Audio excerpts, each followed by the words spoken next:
जय हिंद। आज की इस वीडियो में हम आपको बताना चाहेंगे कि अल नीनो शुरू हो चुकी है। ये आप सभी जानते हैं, थंबनेल देख के आपको पता चल गया होगा। लेकिन अल नीनो है क्या, उसके बारे में थोड़ा सा जानकारी पहले लेते हैं, उसके बाद वीडियो को जारी रखेंगे। अल नीनो एक ऐसा इफेक्ट है जो प्रशांत महासागर से रिलेटेड है। अब प्रशांत महासागर से हर साल क्या होता है, गर्मी के समय में प्रशांत महासागर का सतह गर्म होता है और जो भूमध्य रेखा में आती है, जो प्रशांत महासागर जो कि सबसे बड़ा महासागर है, वहाँ पे समुद्र का सतह हर 5 से 6 साल में एक बार ऐसा होता है कि अत्यधिक गर्म हो जाता है।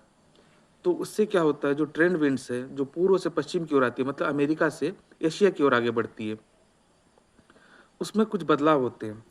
जब सतह का तापमान ज़्यादा बढ़ जाता है प्रशांत महासागर का, और उस स्थिति में जब ट्रेंड विंड्स धीमी पड़ जाती है, तो इससे क्या होता है, जो एशिया में जो बारिश होती है, उन्हीं ट्रेंड विंड्स के द्वारा जो सतह का जो गर्म तापमान है प्रशांत महासागर का उससे भाप बनती है, उससे बादल बनते हैं, और वही बादल एशिया में बारिश के टाइम में, मतलब अभी जो जुलाई अगस्त के मौसम में बारिश करवाते हैं।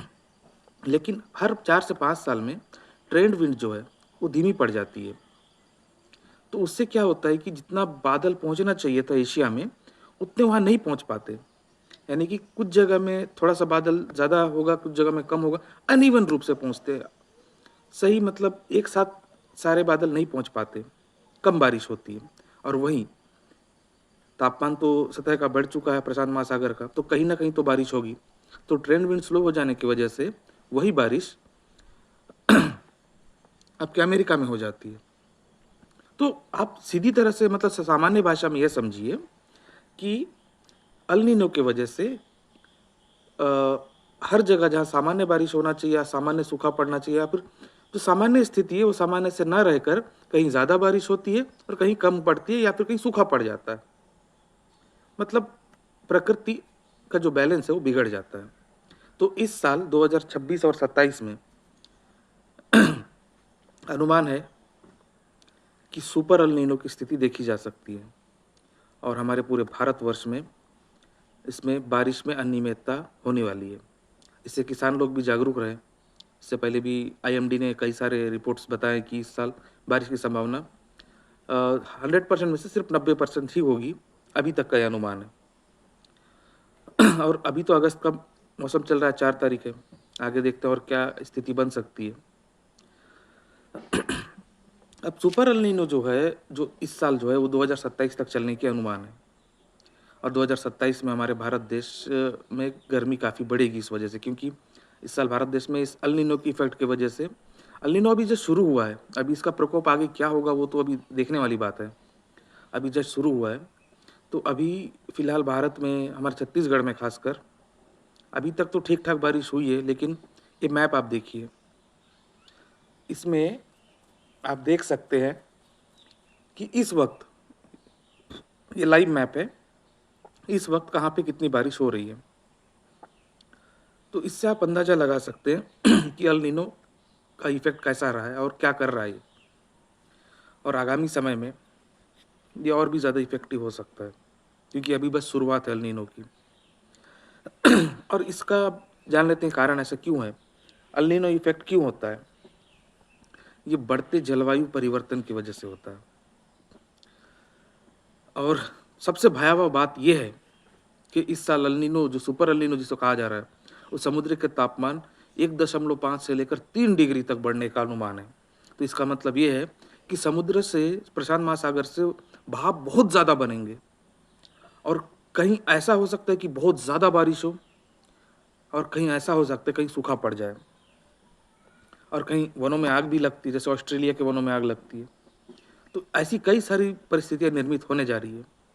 इसलिए सभी को मैं सतर्क करना चाहता हूँ, सतर्क रहिए, सुरक्षित रहिए, क्योंकि आने वाला जो समय है वो बहुत ही ख़राब होने वाला है।